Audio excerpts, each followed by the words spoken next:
existen personas cuyas vidas han cambiado radicalmente. Y yo puedo decir que mi vida ha cambiado radicalmente, primeramente porque conozco a Dios. Mi vida es totalmente diferente desde que yo tuve la convicción de conocer a Dios, porque si bien ya conocí a Dios desde mi niñez, pero en mi adolescencia yo decidí conocer a mi Dios. Conocía al Dios que conocían mis familiares, al Dios que conocían mis padres, pero yo conocí a mi Dios, al Dios al que ahora yo sirvo. Y entonces desde ahí mi vida cambió radicalmente. Pero también en el área secular podemos decir, profesionalmente también mi vida cambió. Ya no soy una niña, ya no soy una adolescente, ya soy una joven que trabaja, que se dedica a su profesión y ha cambiado radicalmente. No es lo mismo ir a la universidad, ser atendida por tus padres, que tus padres te mantengan. Ahora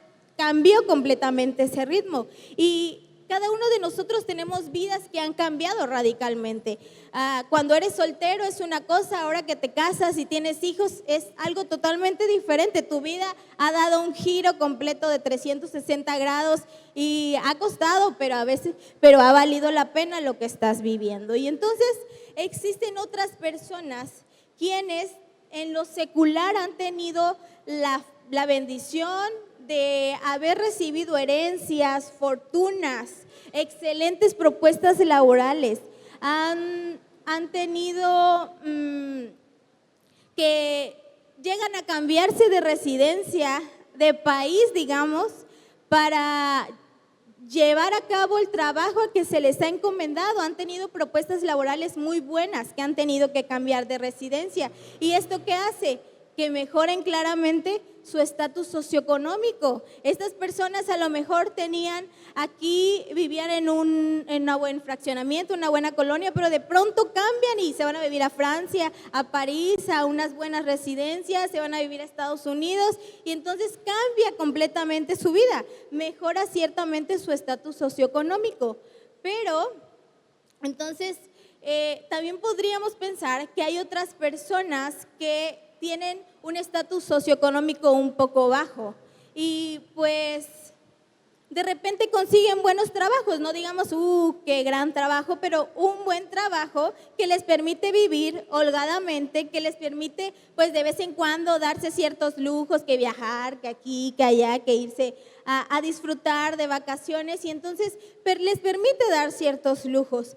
Pero también existen otro tipo de personas que lastimosamente nacen en escasez y a lo mejor así crecen a lo largo de su vida. A lo mejor para ellos no hubo ninguna oportunidad para que hubiera un cambio en su estatus socioeconómico, una oportunidad financiera para que ellos pudieran crecer en ese ámbito y algunos de ellos quizá pudieron haber sido personas abandonadas por sus padres, personas que estuvieron al cuidado y criados por sus familiares cercanos, por sus abuelos, por otras personas que no eran realmente sus familiares cercanos, ¿no? Y muchas personas a veces que son abandonados, pues llegan hasta la puerta de algún orfanato, pero a veces desde su niñez, a veces más grandes. Pero ¿qué pasa si esta persona que fue abandonado y lastimosamente llega a la puerta de un orfanato, una familia que no puede tener hijos o que ya tiene hijos pero tiene a bien adoptar, llega a sus vidas y esta pareja que es estable a lo mejor en todos los sentidos, en todas las áreas en las que se desarrolla y son adoptados por ellos? Pues imagínense, yo vería la cara del niño, del adolescente transformarse completamente, un niño que a lo mejor podía haber estado en soledad, completamente abandonado y que de repente le diga, ¿sabes qué? Tú ya no vas a vivir aquí porque ahora vas a ser adoptado, ahora una familia te va a llevar a vivir con ellos, una familia que realmente se ve que es estable, que se aman, que se quieren, te van a adoptar y ahora vas a tener una familia. Este acto que va a hacer esta familia es un acto que realmente representaría un acto de bondad y completamente de amor increíble. Y Yo cuando veo un acto de adopción, yo siempre recuerdo a nuestro Dios, porque aún sin ser su pueblo, el Señor nos adopta y nos hace sus hijos, ovejas de su prado, su pueblo. Y entonces es un acto increíble poder realizar una adopción. Y entonces pues claramente la vida de esta persona cambiaría. Sus vidas darían un giro de no solo de 180 grados, darían un giro de 360 grados completamente. Este niño ya no iba a estar más en el orfanato, quizá iba a ir a mejores escuelas, quizá iba a tener un estatus socioeconómico un poco medio o alto, iba a estar completamente bien desarrollado en todas sus áreas como la familia que la iba a adoptar en este caso. Y así pues nuestras vidas, gracias a Dios, ha dado un giro completamente desde que recibimos su adopción, ¿sí o no? Su misericordia. Y el día de hoy yo quiero considerar la vida de un hombre dentro de la Biblia cuya historia cambió verdaderamente, cambió enormemente. Y podemos ver esta historia que a mí me encanta y la podemos desarrollar en muchas áreas. Esta historia tiene un sinfín de prédicas que podemos sacar y yo quiero hablar el día de hoy acerca de esto. Quiero que me acompañen. Primero vamos a leer y después vamos a ir explicando cada uno de estos puntos de la Biblia. En 2 de Samuel 9, del 1 al 13, por favor.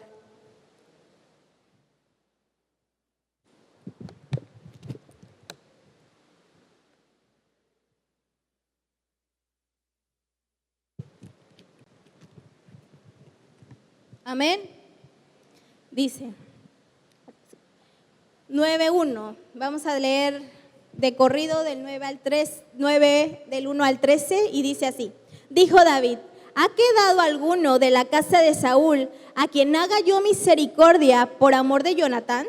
Y había un siervo de la casa de Saúl que se llamaba Siba, al cual llamaron para que viniese a David. Y el rey le dijo: ¿eres tú Siba? Y él respondió: tu siervo. El rey le dijo: ¿no ha quedado nadie de la casa de Saúl a quien haga yo misericordia de Dios? Y Siba respondió al rey: aún ha quedado un hijo de Jonatán lisiado de los pies. Lisiado de los pies. Entonces el rey le preguntó: ¿dónde está? Y Siba respondió al rey: he aquí, está en la casa de Maquir, hijo de Amiel, en Lodebar. Entonces envió el rey David y le trajo de la casa de Maquir, hijo de Amiel de Lodebar, y vino Mefiboset, hijo de Jonatán, hijo de Saúl, a David. Y se postró sobre su rostro e hizo reverencia y dijo David: Mefiboset. Y él respondió: he aquí tu siervo. Y le dijo David: no tengas temor, porque yo a la verdad haré contigo misericordia por amor de Jonatán tu padre. Y te devolveré todas las tierras de Saúl tu padre, y tú comerás siempre a mi mesa. Y él, inclinándose, dijo: ¿quién es tu siervo para que mires a un perro muerto como yo? Entonces el rey llamó a Siba, siervo de Saúl, y le dijo: todo lo que fue de Saúl y de toda su casa yo le he dado al hijo de tu señor. Tú pues le labrarás las tierras, tú con tus hijos y tus siervos, y almacenarás los frutos para que el hijo de tu señor tenga pan para comer. Pero Mefiboset, el hijo de tu señor, comerá siempre a mi mesa. Y tenía Siba 15 hijos y 20 siervos. Y respondió Siba al rey: conforme a todo lo que ha mandado mi señor el rey a su siervo, así lo hará tu siervo. Mefiboset dijo: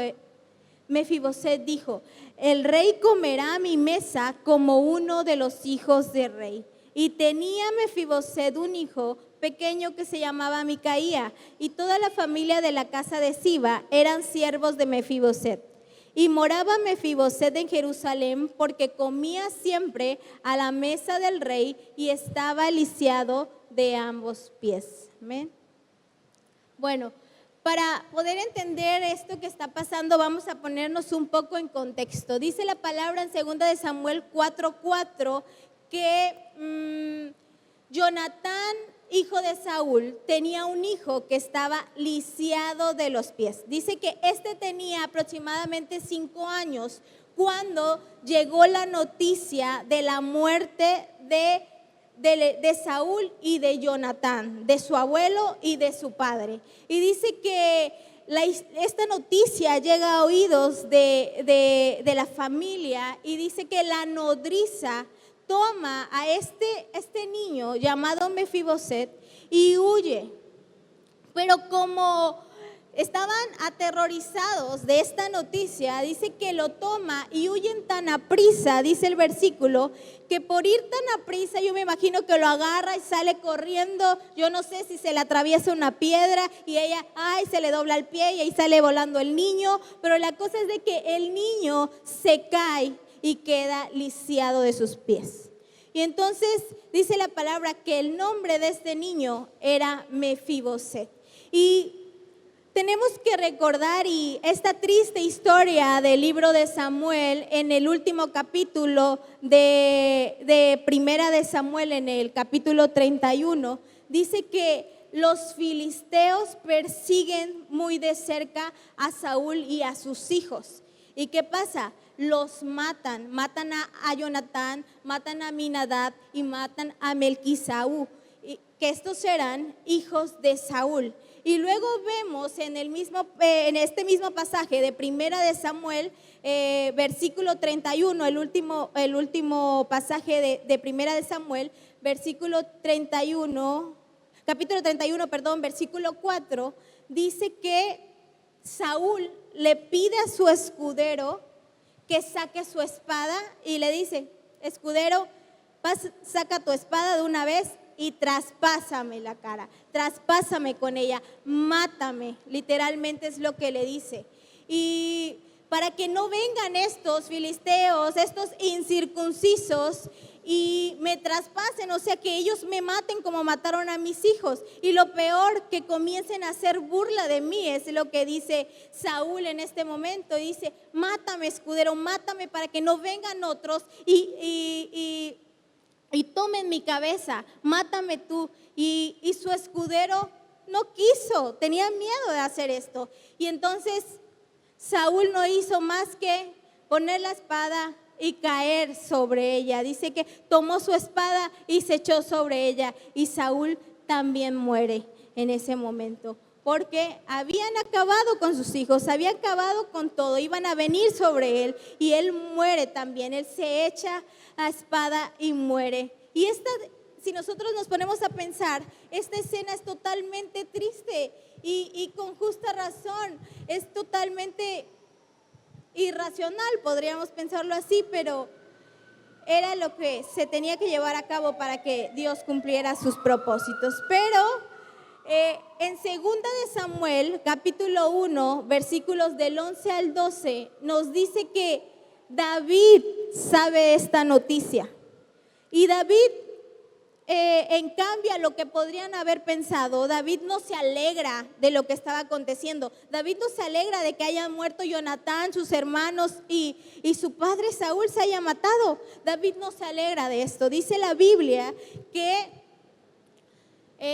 David agarró sus ropas y las rasgó, y dice que de la misma manera así hicieron todos los hombres que estaban con él. Y dice, no hicieron una fiesta, hicieron un festín, se alegraron. No dice eso la palabra. La palabra dice que se lamentaron, lloraron y ayunaron hasta el atardecer por Saúl y por lo que había acontecido con sus hijos, sobre todo por lo que había acontecido con su gran amigo Jonatán.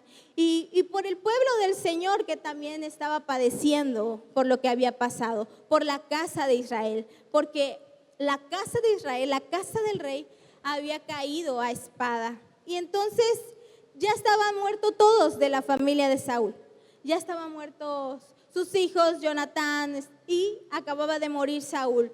Y entonces David ahora sí lo tenía todo. David podía ser ahora sí proclamado el rey de Israel, porque si nosotros recordamos en el libro de Primera de Samuel, me parece que en el 16, si no me equivoco, dice que el profeta Samuel ya le había dicho a David que él iba a ser el elegido como rey. Le dice: ese de piel morena, ojos brillantes y de buen parecer, así dice la Biblia, que este es el elegido.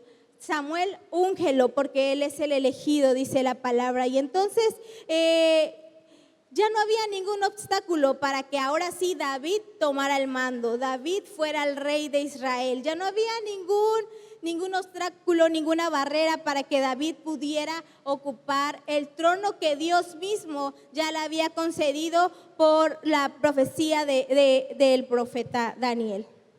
Y entonces, ahora sí, aquí comienza nuestra historia de este pasaje.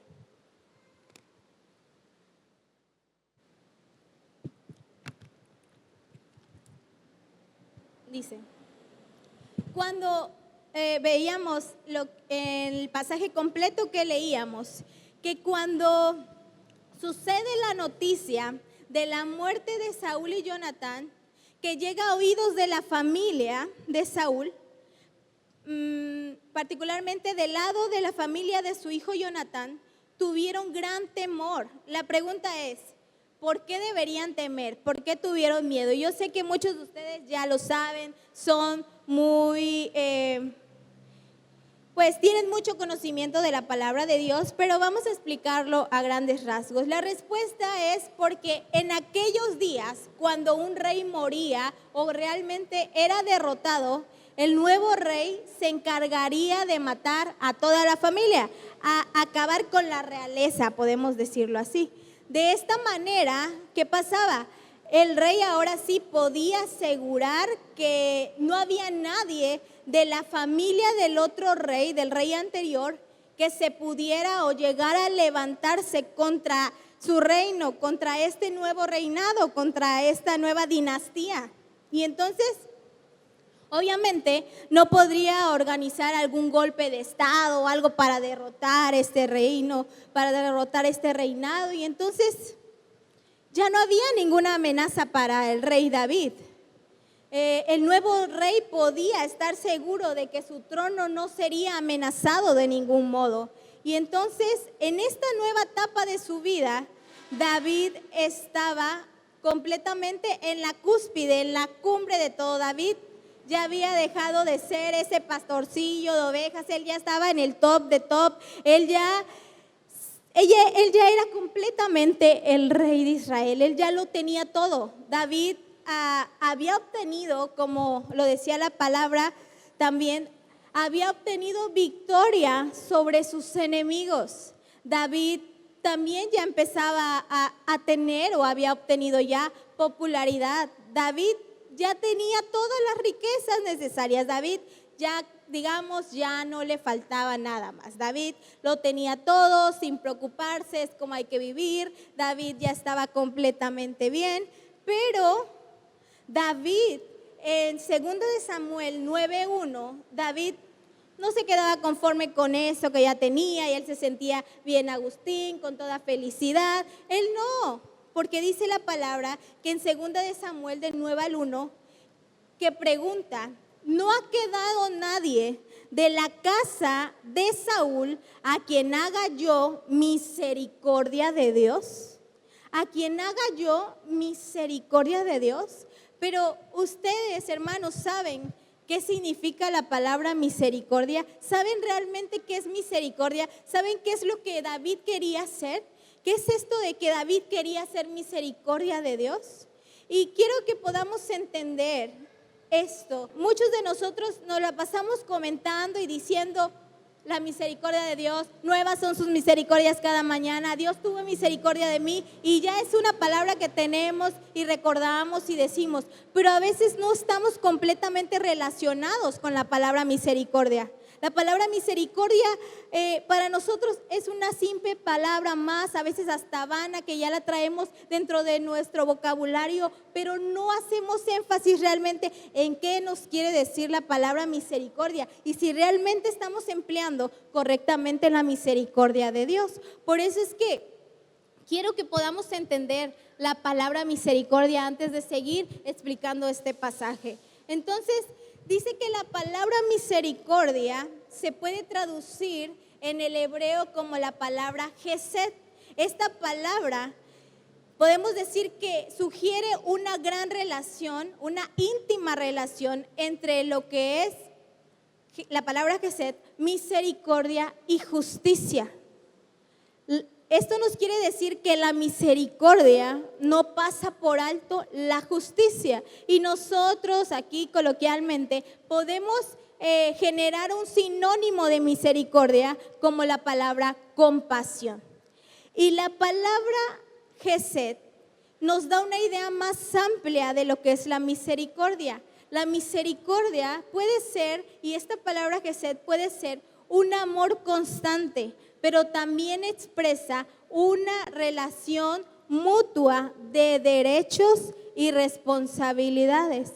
Un amor constante, pero también conlleva una relación estrecha con responsabilidades y derechos. Es una relación de pacto que Dios nos ha hecho a su pueblo completamente. Y la misericordia, y yo no sé si ustedes conocen los atributos de Dios, pero son características especiales, la esencia, la naturaleza completa de nuestro Dios, que nos muestra su perfección. Y la misericordia de Dios es un atributo que podemos denominarlo como un atributo comunicable de Dios. Los atributos comunicables son aquellos que también nosotros como hijos de Dios podemos poseer. Claramente no en un grado tan perfecto como nuestro Dios, en un grado finito, podríamos decirlo así, pero también nosotros podemos poseer misericordia, uno de los atributos que generan la perfección y la naturaleza y el ser de nuestro Dios. Y entonces la misericordia expresa que un ser humano pueda dar bondad, amor, y la misericordia es lo que Dios nos manifiesta a nosotros, los culpables, los pecadores, los miserables, pero nos lo expresa con amor, nos lo expresa con bondad, pero sin pasar por alto las demandas de justicia. ¿Qué pasa aquí? Dios es completamente misericordioso con nosotros. Dios nos perdona, Dios renueva nuestras vidas, pero no podemos esquivar las consecuencias de los actos pecaminosos que tenemos. Si bien Dios nos ayuda a que no seamos consumidos por tanto pecado que hemos hecho, pero esa justicia y las demandas de justicia no pueden ir contrarias. También pagamos a veces por las consecuencias de nuestros actos, pero la misericordia siempre se está dando. Y entonces la definición que a mí más me gusta acerca de misericordia, y si toman notas y si les gusta hacer pequeños textos sobre las predicaciones, es que la misericordia significa lo siguiente, y quiero que lo escuchen: inclinarse bondadosamente hacia alguien inferior, sentir piedad por alguien y ser activamente compasivos. Ser activamente compasivos. En el español es muy difícil traducir la palabra misericordia, pero podemos generar sinónimos. Misericordia puede ser ternura, puede ser fidelidad, puede ser compasión, puede ser bondad y obviamente gracia y pacto. Y a mí me encanta esta definición porque dice que misericordia es inclinarse bondadosamente hacia alguien, pero también dice que es ser activamente compasivos. No compasivos debe ser cuando, dice activamente compasivos. Y si nosotros entendemos la dimensión de esta palabra, podemos saber que nuestro Dios en su naturaleza misericordiosa quiere decir que Dios se compadece de cada uno de ustedes. Dios se compadece de mí, Dios se compadece de sus familias, Dios se compadece de sus hijos. Dios se compadece, pero no de vez en cuando. Dice que Dios se compadece activamente del sufrimiento de ustedes, del sufrimiento de su familia. Dios se compadece activamente, y eso a mí me encanta, porque una cosa es que se sienta compasión, pero otra cosa es que Dios tenga activamente compasión de las personas. No es que a veces voy a sentir compasión, A veces Dios me va a extender compasión. Dios en cada día de tu vida está activando la compasión sobre ti, sobre tu familia. Amén. Y es importante entender este atributo de Dios, porque si no lo entendemos, mucho menos podemos atribuirnos también este atributo que es comunicable, también es para nosotros. Y quiero que me acompañen a Oseas 6:6.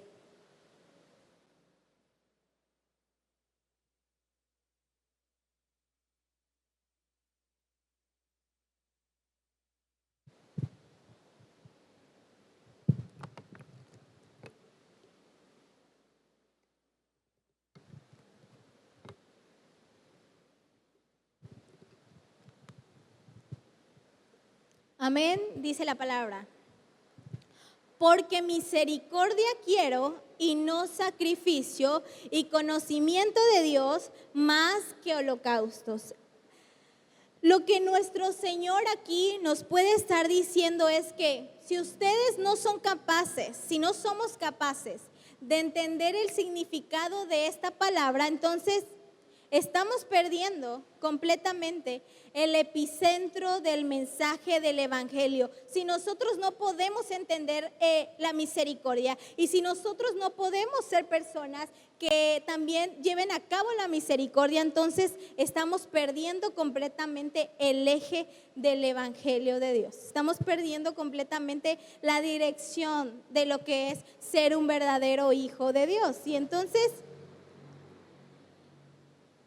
por más sacrificios que se hagan, por más fiestas, por más cultos, por más eventos evangelísticos, por más clases que se den acerca de la palabra de Dios, por más que se haga, pero si no tenemos la Gesed, si no tenemos la misericordia de Dios, de embalde estamos trabajando, de embalde se está haciendo todo si no tenemos misericordia en nuestros corazones, porque hemos recibido misericordia de Dios, pero hasta ahí quedamos. Se nos ha olvidado que también nosotros somos los que poseemos la misericordia de Dios y que la debemos de llevar a todos, a aquellas personas que no conocen a Dios y sobre todo a las personas cercanas.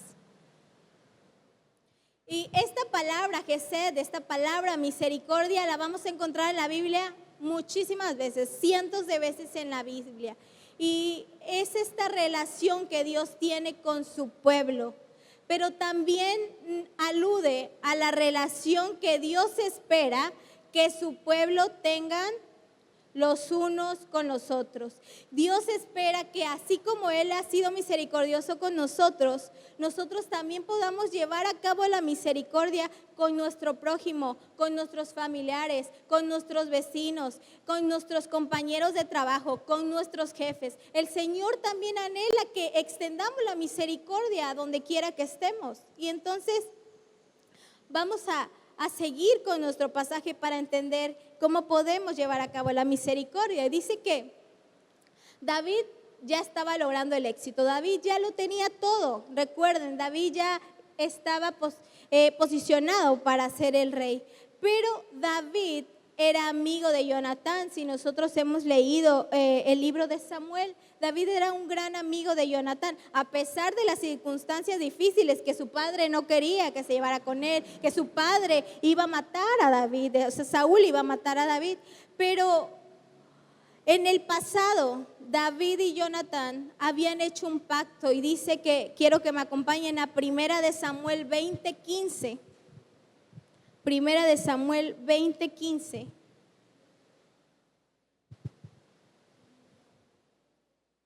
Bueno, Primera de Samuel 20:15. Cuando estén ahí, digan amén. Amén. Dice: y no apartarás tu misericordia de mi casa para siempre. Cuando Jehová haya cortado uno por uno los enemigos de David de la tierra, no dejes que el nombre de Jonatán sea quitado de la casa de David. Dice que ellos habían hecho este pacto, dice que no se iba a apartar la misericordia de la casa de Jonatán, que no iba a dejar que el nombre de Jonatán fuese quitado de la casa de David. Y dice que aquí podemos ver que David estaba extendiendo la verdadera misericordia. David estaba extendiendo un amor leal, un amor sincero, un amor de pacto que había hecho con su amigo Jonatán. David quiere impartir misericordia. David quiere llevar a cabo el pacto que había hecho con su amigo Jonatán. David no se queda nada más con lo que ya tenía y dice, pues yo ya tengo todo, a mí me valen los demás, a mí no me importa si los demás están bien, si están mal, a mí se me olvidó el pacto que hice con mi amigo Jonatán, yo ahora lo tengo todo y lo demás ni me va ni me viene, no me importa. Eso no es lo que dice David. David dice que él quería extender misericordia, David quería impartir misericordia, quería que se cumpliera el pacto que había hecho, lo que había prometido a su amigo Jonatán. Y entonces dice lo que leíamos en el pasaje. David dice, si había quedado alguien de la familia de Jonatán a quien él pudiera, ¿qué? Hacer misericordia. Segunda de Samuel 9, del 3 al 4, vamos a leerlo. Y Siba respondió al rey, aún ha quedado un hijo de Jonatán, lisiado de los pies. Entonces el rey le preguntó, ¿dónde está? David ya estaba para hacer misericordia, le dice, ¿dónde está? Rápidamente David responde, ¿dónde está? Quiero saber toda la información de este hijo de Jonatán. Dénmela rápido, ¿dónde está? ¿Quién es este hijo? ¿Dónde vive? Quería saber todo acerca de él. En los primeros 4 versos no se nos dice cómo se llamaba este personaje, pero sí se nos dice que le cuentan la condición de este muchacho. Y dice que lo primero, les dice que en el 2 de Samuel 4:4 estaba lisiado de los pies. Segundo, vivía con un tal Maquir en Lodebar. Se supone que este lugar era un lugar de pobreza, un lugar donde vivían en escasez. Y se considera que entonces el hijo de Jonatán, llamado Mefiboset, vivía en pobreza, vivía escondido por temor de David, de que lo mataran, de que atentaran contra su vida, de que atentaran contra su familia. Ahí escondido en Maquir, en Lodebar. ¿Por qué? Porque una nueva dinastía había tomado el trono y el pobre muchacho estaba ahí escondido, viviendo su vida alejado de todos, aislado porque pensaba que era la única forma en la que él podría sobrevivir, porque si no iban a atentar contra su vida. Pero vemos lo que dice David. Ok, es este muchacho, es Mefiboset, está lisiado, vive en Lodebar. Ok, no me importa, yo quiero extender misericordia. Y dice, entonces envió el rey David, en el 9 del 5 al 6, entonces envió el rey David y le trajo de la casa de Maquir, hijo de Amiel, de Lodebar, y vino Mefiboset, hijo de Jonatán, hijo de Saúl, a David, y se postró sobre su rostro e hizo reverencia, y dijo David, Mefiboset, y él respondió, he aquí tu siervo. Imagínense la reacción de Mefiboset cuando los siervos de David llegaron a su casa y ve que llegan todos con espadas y así, llegan todos a su casa, tocan la puerta o entran así, sí, desapercibidos completamente. Y Mefiboset los ve y dice, Mefiboset, ya valí, ya me mataron, aquí se acabó mi vida, yo ya no sé qué va a pasar conmigo. Imagínense la cara de sorpresa que tenía Mefiboset cuando llegan los siervos de David a su casa. Y dice que el rey quiere verte, el rey quiere que vayas a su casa. Imagínense lo que Mefiboset iba pensando en todo el trayecto hacia la casa, camino hacia la casa del rey, hacia Jerusalén. Imagínense, no, ahorita me van a matar, quién sabe cómo me van a descuartizar, cómo me van a hacer. No sé lo que podía haber estado pensando Mefiboset, qué iba a pasar con él y ahora de qué quiere hablar conmigo. Voy a pagar las cuentas de mi padre, de mis tíos, de mi abuelo, sobre todo, que quiso matar a David. No, ya valí porque me va a matar. Imagínense lo que estaba pensando Mefiboset en ese momento. Todos los pensamientos que estaban basados de Mefiboset, que estaban basados en la presunción de cómo era David, porque sinceramente Mefiboset no sabía ni quién era David. Su padre lo conocía, pero Mefiboset no conocía cómo era David, no conocía quién era David, cómo cómo era este personaje. Él no tenía ninguna relación con él.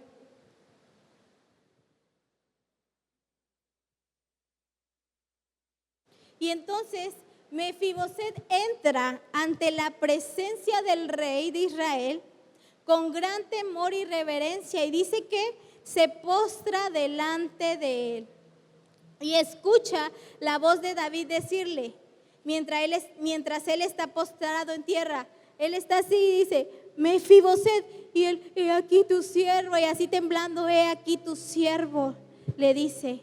Mefiboset rápidamente responde y dice, he aquí tu siervo. Pero las palabras que Mefiboset estaba a punto de escuchar de la boca de David, no se las podía imaginar, no podía creer lo que iba a escuchar. Él había pensado que hasta ahí había quedado su vida, hasta ahí había quedado su cabeza, que ya no iba a pasar de ese día.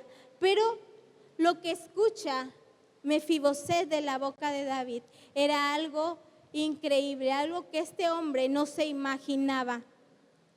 Porque Mefiboset sabía lo que hacían los familiares de los antiguos reyes, que mataban a la familia del rey pasado. Pero David le dice en el 7, no tengas temor, porque yo a la verdad haré contigo misericordia por amor de Jonatán tu padre, y te devolveré todas las tierras de Saúl tu padre, y tú comerás siempre a mi mesa. Y él inclinándose dijo, ¿quién es tu siervo para que mires a un perro muerto como yo? David le dice, hey, tranquilo muchacho, no temas. Mefiboset ya no tenía 5 años, ya no era el muchacho que se había caído recientemente y había quedado lisiado. Mefiboset ya estaba crecidito, Mefiboset ya tenía un hijo, dice la palabra. Entonces le dice, hey muchacho, no tengas temor. David lo reconforta, le dice, no tengas miedo. Mis planes para ti no son de venganza, mis planes para ti no son de odio, mis planes para ti no son para cobrarme la cuenta de tus antepasados, mis planes para ti son planes de misericordia. Y Mefiboset no puede creer lo que está escuchando. Mefiboset había vivido una vida completamente apartada de la misericordia de David. Y muchos de nosotros por mucho tiempo también vivimos apartados de la misericordia de Dios. No escuchábamos nada acerca de la misericordia de Dios. Se nos olvidaba que la misericordia de Dios estaba actuando sobre nuestras vidas, porque si Dios no hubiera tenido misericordia de nosotros, ninguno de nosotros estuviésemos aquí. ¿Quién sabe en dónde estuviéramos? Estuviéramos perdidos, estuviéramos ya enterrados en una tumba tal vez. Y nuestra vida hubiera sido completamente de perdición. Estábamos apartados de la misericordia. Así como Mefiboset estaba apartado de la misericordia de David. Él vivía una vida difícil, una vida llena de temor, una vida con una incapacidad, con una discapacidad. Él no podía moverse como cualquier otro muchacho de su edad. Él, por las circunstancias de la vida, al escapar, él tuvo este accidente y quedó lisiado. Y Mefiboset tanto era, a lo mejor su baja autoestima, tanto era lo que él había pasado, tanto era su temor, tanto era el fracaso que él tenía en su vida, que él dice, ¿yo soy qué? Yo no soy nada, dice, yo soy un perro muerto que no merece nada. Pero ¿qué dice? ¿Quién soy yo? ¿Un perro muerto? ¿Quién soy yo para que me mires? Un perro muerto solamente. Pero no importa nada para que se extienda la misericordia. No importa si eres rico, si eres pobre, no importa nada. Solo importa que seas un receptor de la gracia de Dios, que también tú seas un hacedor de la gracia de Dios allá afuera. Dice que Mefiboset se consideraba nada, se consideraba un perro muerto, una persona que no merecía misericordia. Pero David ofrece sinceramente misericordia para este muchacho. David cambia la vida de Mefiboset. David le da propósito a la vida de Mefiboset, le da paz, le da riquezas, le da esperanza. Lo que Mefiboset estaba escuchando en este momento cambia la vida por completo de Mefiboset. Ya no era más el lisiado que vivía en Maquil de Lodebar. Ahora era un muchacho que iba a tener todas las riquezas y que se iba a sentar a la mesa del rey. Y para confirmar lo que le estaba diciendo, porque a lo mejor Mefiboset se quedó en shock y como dice, ay, me estás cabuleando, David, esto no es verdad, esto no. Dice, a ver, llame a Siba, Siba, ven para acá. Y le dice entonces, de 2 Samuel 9, del 9 al 13. Entonces el rey llamó a Siba, siervo de Saúl, y le dijo, todo lo que fue de Saúl y de toda tu casa, yo le he dado al hijo de tu señor. Tú pues le labrarás las tierras, tú con tus hijos y tus siervos, y almacenarás los frutos para que el hijo de tu señor tenga pan para comer, pero Mefiboset, el hijo de tu señor, comerá siempre a mi mesa. Y tenía Siba 15 hijos y 20 siervos.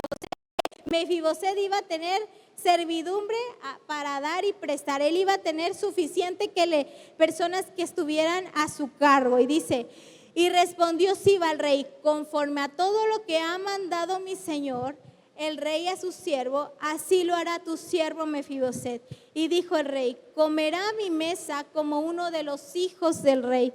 Y tenía Mefiboset un hijo pequeño que se llamaba Micaía, y toda la familia de la casa de Siba eran siervos de Mefiboset. Y moraba Mefiboset en Jerusalén, porque comía siempre a la mesa del rey y estaba lisiado de ambos pies. Hermanos, la misericordia de David se demostró hacia la vida de Mefiboset. Y podemos pensar, es una historia hermosa, es un cuadro muy bien pintado acerca de la misericordia de Dios, acerca de la misericordia también que Dios tiene hacia nosotros, hacia sus hijos, hacia el ser humano. Es una historia que relata cómo Dios ha tenido cuidado de cada uno de nosotros, ha extendido su compasión y ha sido activamente compasivo. Podemos pensar que cada uno de nosotros somos Mefiboset. Nosotros cuando no conocíamos a Cristo, cuando medio lo conocíamos, pero no teníamos una fe verdadera en Él, nosotros estábamos perdidos, nosotros estábamos pobres, y no porque tuviéramos un estatus socioeconómico bajos, estábamos pobres en amor, pobres en bondad, estábamos pobres porque vivíamos en una completa estrés, en una completa desesperación. No había en nosotros nada de tranquilidad y estábamos completamente débiles. Cualquier cosa que nos pasara rápido caíamos derrotados.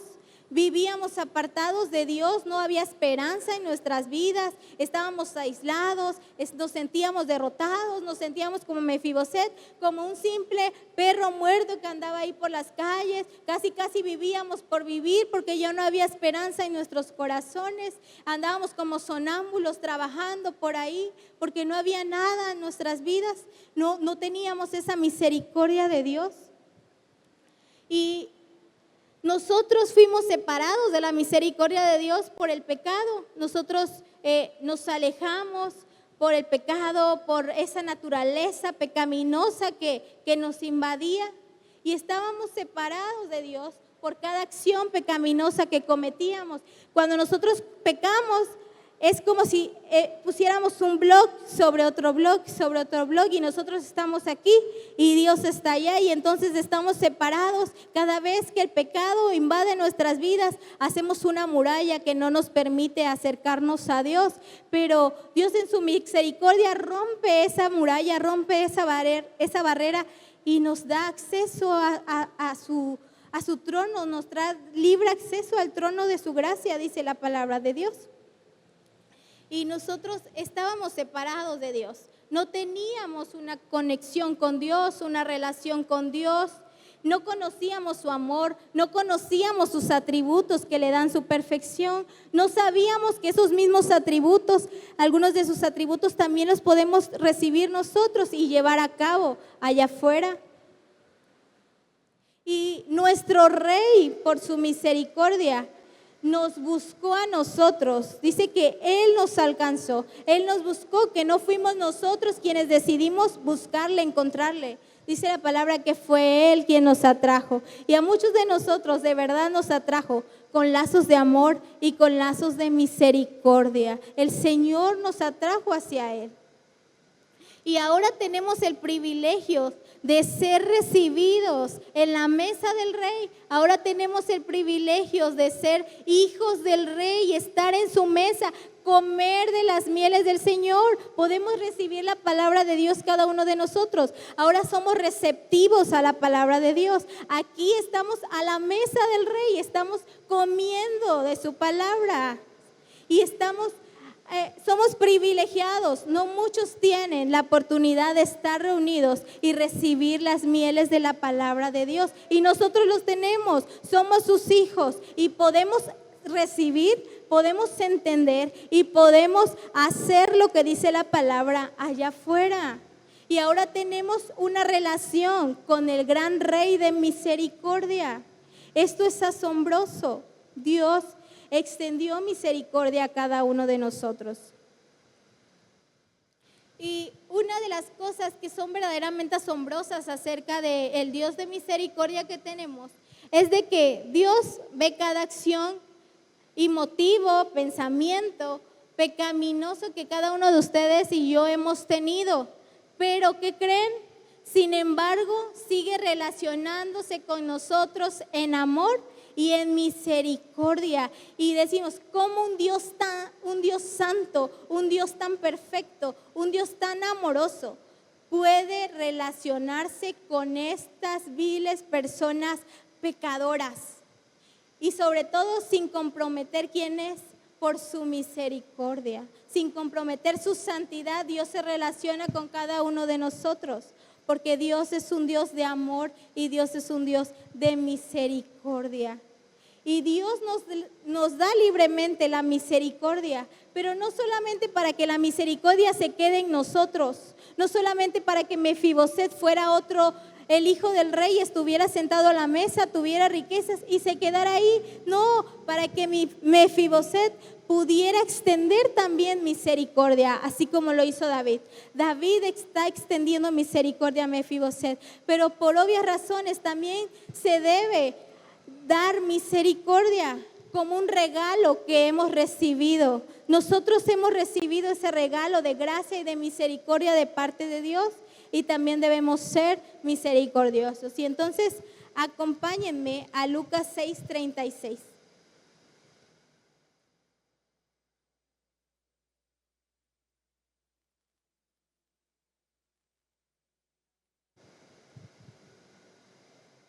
Dice la palabra de Dios. Ser misericordiosos, como dice, vamos a leerlo todos juntos, dice Lucas 6:36. Sed misericordiosos, así como vuestro Padre es misericordioso. Dice, también ustedes sean misericordiosos, así como el rey David fue misericordioso, ustedes también sean como su Dios, sean misericordiosos. ¿Conocen a ustedes a su Dios misericordioso? Levanten la mano, ¿cuántos conocen al Dios misericordioso? ¿Cuántos han recibido misericordia de Dios? Amén. Todos nosotros hemos recibido misericordia de Dios y conocemos al misericordioso Dios. Pero ahora viene lo siguiente. ¿Ven a su prójimo como lo ve Dios? ¿Ven a su prójimo con ojos de misericordia? Ya hemos recibido misericordia, pero ahora levanten su mano. Vemos a todos nuestros amigos, vemos a todos nuestros vecinos, vemos a todos nuestros familiares, a nuestros compañeros del trabajo con ojos de misericordia. Los vemos así como de un dedito, no toda la mano, como medio dedo. Si les pediría que levanten la mano, a veces nada más serían así, porque como que sabemos quién es el Dios de misericordia, pero no somos la extensión de la misericordia de Dios allá afuera. Y David fue la extensión de misericordia de Dios para Mefiboset. David cumplió el pacto que había hecho con Jonatán. Y saben que cuando la misericordia de Dios está presente en su vida, puede mejorar todo. La misericordia de Dios lo cambia todo. La misericordia de Dios modifica la relación en el matrimonio. La misericordia de Dios modifica la relación que hay en el noviazgo, la relación que hay en la hermandad, la relación que hay en la paternidad, las relaciones interpersonales, laborales. La misericordia que puede existir en nuestras vidas puede modificar todo lo que hay allá afuera, la manera en que nos relacionamos con los demás. Cuando nosotros llevamos a cabo misericordia allá afuera, en todas las áreas en las que nos desarrollamos, la vida y las relaciones, ¿qué creen? Se vuelven más dulces, se vuelven más deliciosas, se vuelven más amenas, pero se nos ha olvidado extender misericordia. La misericordia, ¿saben qué? La misericordia endulza lo amargo y lo difícil de las relaciones. Porque, ¿qué creen? Somos activamente compasivos. Te estás peleando con tu esposo, pero hoy no voy a ser compasivo. Se me olvidó la compasión, se me olvidó la misericordia. Y la misericordia no es así. La misericordia es ser activamente compasivo. No que se te olvide un día, no que lo retrases 2 días. La misericordia es día con día. Dice la palabra de Dios que nuevas son sus misericordias cada mañana. Y Dios renueva sus misericordias para con nosotros, pero a nosotros se nos olvida renovar las misericordias para nuestros prójimos. Se nos olvida la compasión para las relaciones que llevamos, porque si fuese así, la vida sería más dulce. Dejaríamos de vivir tan amargos en las relaciones. Esto es especial, nos hace falta endulzar las relaciones de nuestras vidas con misericordia para darle un toque, para darle un cambio a la historia que vivimos con los demás. Necesitamos misericordia. Sin la misericordia de Dios, a veces las diferencias, las dificultades se vuelven ¿cómo lo podría decir? Irreconciliables. A veces sentimos que ya no hay vuelta de hoja, ya no podemos arreglar la relación que hay con nuestro esposo, con nuestros hijos, con nuestros amigos. ¿Por qué? Porque no hay misericordia. Eso pensamos que ya no se puede arreglar, pero todo cambia y las diferencias se vuelven mínimas cuando empezamos a desarrollar la misericordia dentro de nuestras relaciones. Dios nos ofreció misericordia para que podamos compartirla con los demás. Y quiero que nos vayamos poniendo de pie, por favor.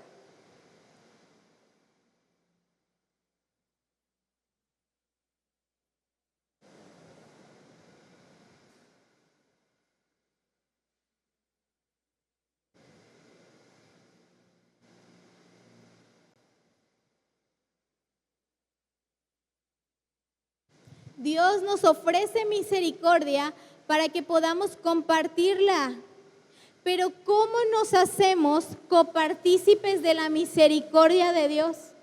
Dios quiere que seamos misericordiosos con los demás.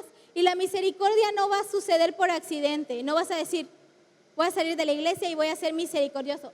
Eso no va a pasar. Nosotros tenemos que estar trabajando en la misericordia, así como hemos recibido misericordia de Dios. Una persona que tiene misericordia cambia su manera de pensar, cambia la manera tan egoísta de querer ganar una pelea, ese deseo de querer siempre tener la razón, ese deseo de querer siempre él ganar la batalla, ganar la pelea, sino que tiene un deseo mayor por representar a Cristo. No es que si tu opinión no vale, no es que si tú tienes la razón, eso no es de que prefieres que gane Cristo y representes a Cristo en ese momento, que tus ideas sean prioridad en esa pelea.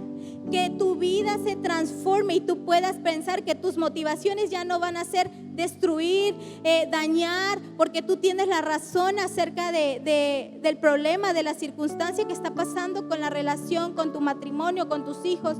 Tú no quieres ganar la batalla, Tú quieres y tienes el deseo de representar a Cristo.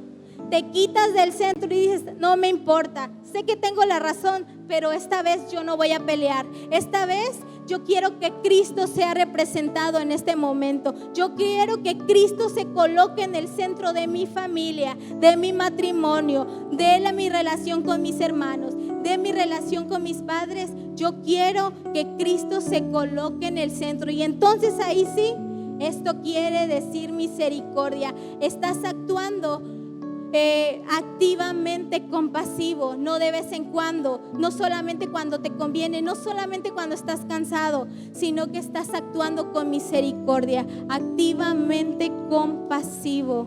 Nosotros hemos pecado contra Dios, así como todos nuestros familiares, amigos y nuestro prójimo ha pecado en contra de nosotros. Nosotros hemos pecado en contra de Dios, pero Él respondió a nosotros con misericordia, y somos llamados a hacer lo mismo. Somos llamados a ser misericordioso. La bondad de Dios reconoce que nuevas son sus misericordias cada mañana. Dios ha renovado sus misericordias por ti el día de hoy, y tú ya renovaste las misericordias por tu esposo, por tu hermano, por tu amigo, por tu vecino. ¿Ya las renovaste?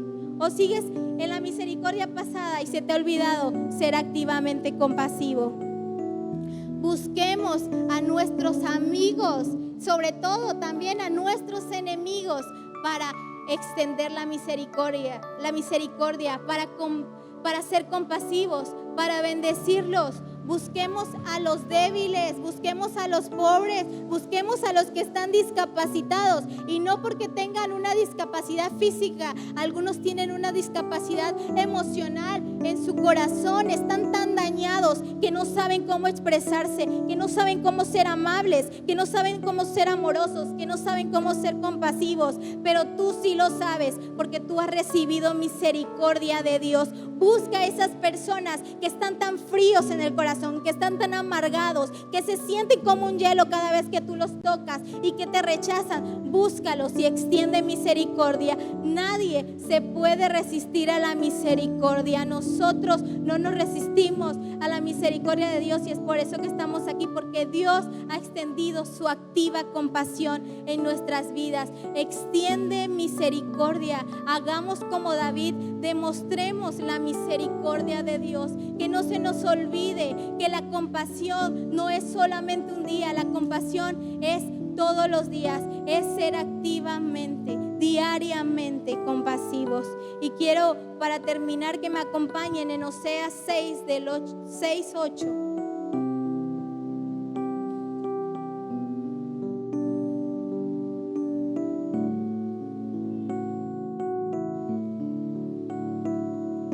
Oseas 6:8. Dice en la Reina Valera, dice: oh hombre, Él te ha declarado lo que es bueno, y qué pide Jehová de ti: solamente hacer justicia, amar la misericordia y humillarte ante tu Dios. En la Nueva Traducción Viviente dice: oh pueblo, el Señor, y quiero que lo escuches, y quiero que lo pienses, y quiero que lo guardes en tu corazón. Oh pueblo, el Señor te ha dicho lo que es bueno y lo que exige de ti: que hagas lo que es correcto, que ames la compasión y que camines humildemente con tu Dios. A veces no podemos llevar activamente la compasión porque nuestro ego, porque nuestro orgullo no nos lo permite. Pero dice la palabra: tú, hey pueblo, ama la compasión, camina humildemente con tu Dios. Debemos llevar a cabo la misericordia, un amor lleno de compasión, un amor lleno de bondad, un amor lleno de ternura, un amor que no se rinde con las personas difíciles, que en lugar de rendirse persiste en abrazarlas. Obviamente no vamos a estar de hostigosos, pero que persiste en abrazarlas, que persiste en darles misericordia. Tal vez no les gusta que lo abracen, pero con palabras de ánimo, con palabras de aliento, con palabras de bendición. Tu hijo está rebelde, ora por él, bendícelo, hijo, que te vaya bien, sé el mejor, saca puro 10, tú eres un victorioso, tú eres un guerrero. No salen maldiciones de tu boca. Tú bendices a tus hijos, tú bendices a tu familia. Si tu hijo, tu familiar ha pecado en contra de ti, tú actúas activamente compasivo porque quieres reflejar a Dios. Y yo en este momento, yo quiero que ustedes puedan entender que Dios actúa compasivo con nosotros, pero nosotros también queremos extender misericordia. Y sé que las relaciones no son fáciles.